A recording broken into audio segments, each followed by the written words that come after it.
이번 습관만 고치셔도 아마 한 달 안에 여러분들이 제일 날씬했던 체중으로 돌아가지 않을까 싶어요. 실제로 저도 그랬고요. 제가 100% 장담하는데 여러분들이 힘을 꾸준히 먹을수록 살찌는 건 당연하고 당뇨의 위험도 높아지고 나중에는 치매에 걸릴 위험도 높아질 겁니다.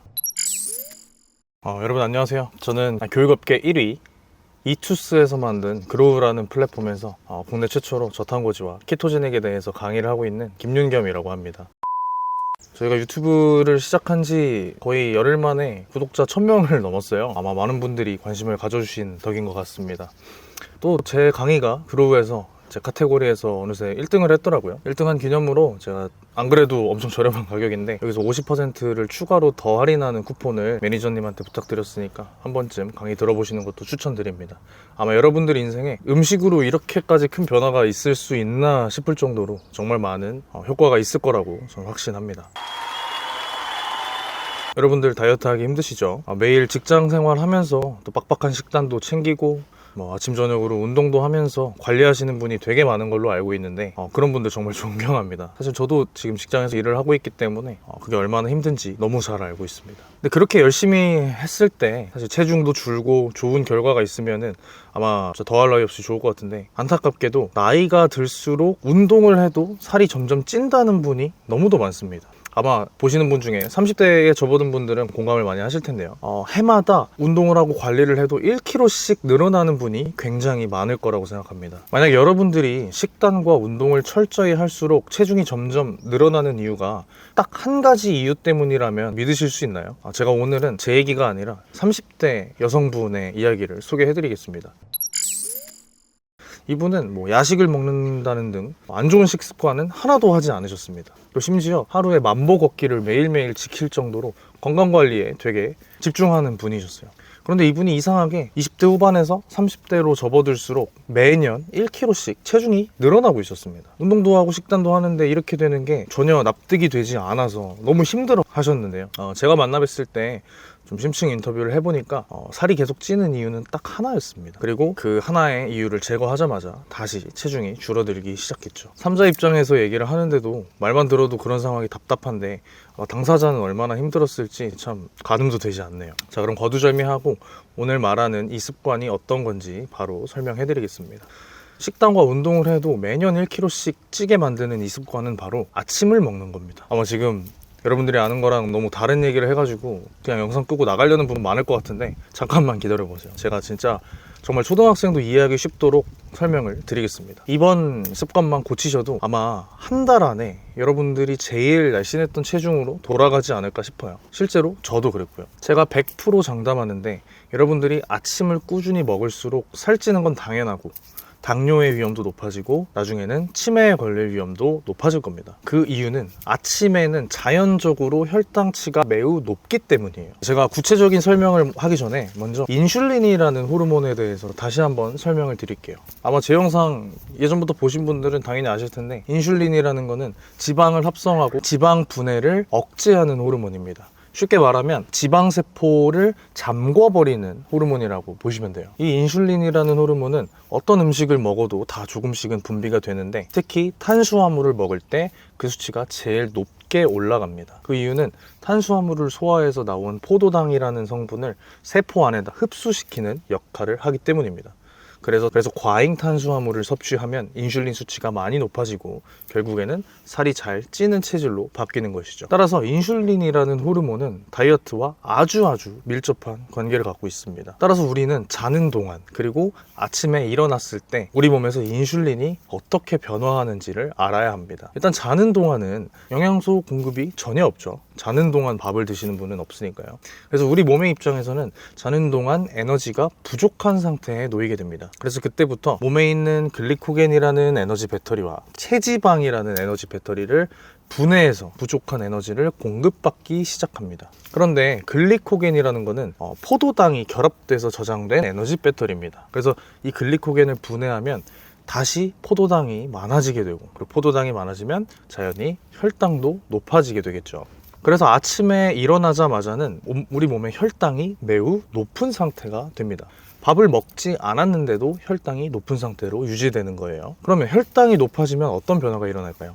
이 혈당을 세포 안에 흡수시키기 위해서 우리 몸은 인슐린 호르몬을 많이 분비하기 시작합니다. 그래서 아침에는 밥을 먹지 않아도 자연히 아무것도 안 해도 혈당도 높아지고, 그래서 몸에 힘이 넘치고, 그리고 인슐린 수치도 높아져서 살이 잘 안 빠지는 상태가 자동적으로 조성이 된다는 뜻입니다. 그런데 이런 상태에서 우리가 아침밥을 먹으면 어떻게 될까요? 아까 말했듯이 어떤 종류든 간에 음식을 먹으면 인슐린 수치가 높아집니다. 특히 만약에 여기서 탄수화물을 드신다면 혈당 수치가 함께 높아지게 되겠죠. 그런데 이미 아침에는 혈당과 인슐린 수치가 높은데 여기서 아침밥을 더 먹어버리면 혈당과 인슐린은 그 전에 비해서 월등히 더 높은 상태가 되어버립니다. 그럼 결국에 과잉혈당, 과잉인슐린 상태가 될 것이고, 이건 곧 살이 잘 찌고 살이 잘 안 빠지는 상태를 유지하는 겁니다.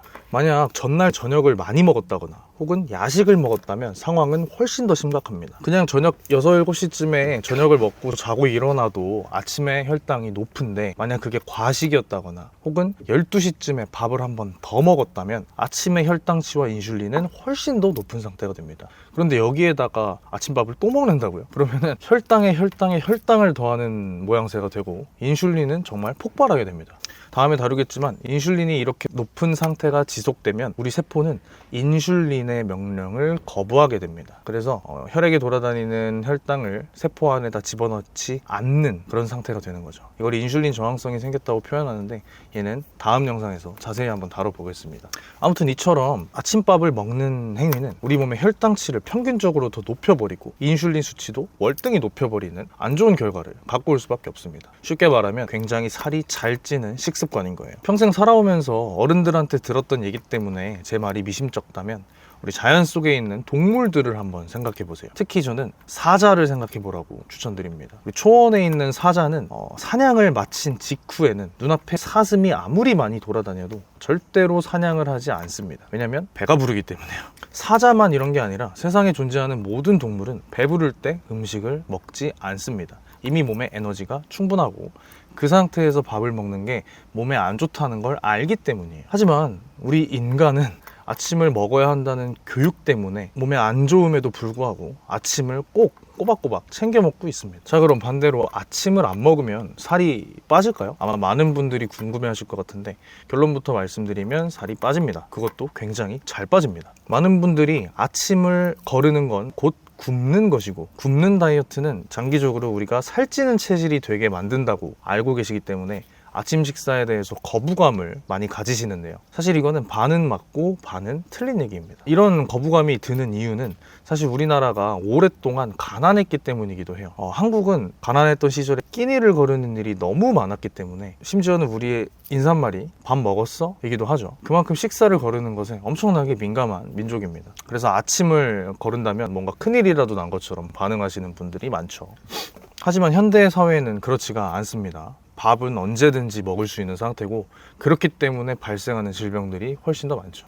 그래서 우리는 굶는 것과 의도적으로 단식하는 것의 차이를 분명히 해야 됩니다. 아주 극단적인 저칼로리 식단을 장기간 지속한다거나 쫄쫄 굶는 거를 막 일주일 넘게 지속한다면 이거는 굶는 게 맞습니다. 그런 상태에서는 우리 몸은 에너지 소비량을 낮추고 결과적으로 대사량이 낮아져서 살이 잘 찌는 체질이 되는 게 맞습니다. 근데 하지만 단식은 달라요. 단식이라는 거는 우리가 의도적으로 굶는 것을 말하고, 단식을 하는 동안은 오히려 에너지 소비량이 높아져서 대사량이 높아지고, 그래서 결국에는 살이 잘 빠지는 체질로 바뀝니다. 심지어 성장 호르몬이 높아져서 몸에 안 좋은 염증도 다 사라지고, 이때는 자가포식이라고 부르는 현상이 일어나는데 우리 몸이 스스로 고장난 세포를 갉아먹어서 없애버리는 자정작용을 일으킵니다. 그래서 오히려 단식을 하면 건강해졌다는 후기들이 수도 없이 많아요. 콜레스테롤 수치가 떨어지고, 그에 따라 혈당도 떨어지고 혈압도 떨어지고, 이런 자잘한 후기들은 정말 셀 수 없이 많습니다. 단식을 하면서 제가 가장 크게 느끼는 장점은 바로 눈이 맑아진다는 점입니다. 이게 무슨 말이냐고 하는 분도 분명히 있을 것 같은데, 아까 말했던 인슐린 저항성이 생기면 우리 눈은 제대로 된 기능을 하기가 어려워집니다. 헌데 단식을 하면서 체지방 분해를 굉장히 활성화시켜가지고 지방에서 에너지를 많이 공급받으면 눈이 맑아집니다. 왜냐면 우리 망막은 100% 지방으로 이루어져 있기 때문이에요. 그래서 단식을 하면 눈이 맑아지고 세상이 맑게 보인다는 분들이 굉장히 많습니다. 머리가 잘 돌아간다는 후기는 너무 많고요. 그것도 마찬가지로 뇌의 60%가 지방으로 이루어져 있기 때문입니다. 자, 그러면 굶는 거랑 단식하는 거랑 구체적인 차이점이 뭐냐고 묻는 분들이 많을 것 같은데요. 저는 딱 하나라고 생각합니다. 바로 우리 몸의 상태입니다. 만약 내가 식사를 계속 거르는데 몸에 점점 힘이 빠지고 기운이 없고 지치는 느낌이 든다면 그건 우리 몸이 굶는다고 판단해서 기아 상태로 들어가는 게 맞습니다. 여러분들이 우려하시는 게 바로 이거겠죠. 그런데 식사를 거를 때마다 점점 몸에 힘이 나고 에너지가 넘치고 건강해지는 느낌이 든다면 이거는 몸에서 자정작용을 일으키는 단식이라고 보시는 게 맞습니다. 이때는 식사를 지속할 때보다 훨씬 더 많이 빠르게 건강해진다는 것을 강하게 체험하실 겁니다. 실제로 해외에서는 제가 아까 얘기했던 아침을 거르는 수준의 단식이 아니라 아예 하루 이틀 내내 음식을 아예 먹지 않는 완전 단식을 추천하는 경우도 굉장히 많습니다. 그리고 완전 단식으로 건강해진 사례들은 책이 수십 권이 출간될 만큼 이미 해외에서는 유명한 방법입니다. 그러니 굶는 것 자체에 대해서 거부감을 가지실 필요 없고 여러분도 한번 단식을 시험해 보시기 바랍니다. 자, 그럼 오늘 말씀드린 내용 정리해 드리겠습니다. 30대 A 회원님이 20대 후반이 될 때부터 살이 매년 1kg씩 쪘던 이유는 아침밥을 챙겨 먹었기 때문입니다. 아침에는 자연스럽게 혈당이 높은 상태가 되는데 이때 아침밥을 더 먹어버리면 혈당과 인슐린이 더 높아지고 장기적으로는 살이 더 잘 찌는 체질이 되었던 것이죠. 그러니 여러분도 오늘부터 아침 먹는 습관 한번 고쳐보시길 바랍니다. 아마 눈에 띄게 날씬해지는 모습을 보면서 이게 이렇게까지 큰 효과가 있나 하는 생각이 드실 거예요. 제가 수백 명의 회원들한테 아침을 걸으라는 조언 하나만 드려서 그것만으로도 3kg씩 감량된 사례가 수없이 많습니다. 그러니까 여러분도 너무 거부감 때문에 그냥 한번 듣고 흘리지 마시고 내일부터라도 꼭 한번 시도해 보시기 바랍니다. 저는 다음 영상에서 더 좋은 정보와 함께 찾아뵙겠습니다. 감사합니다.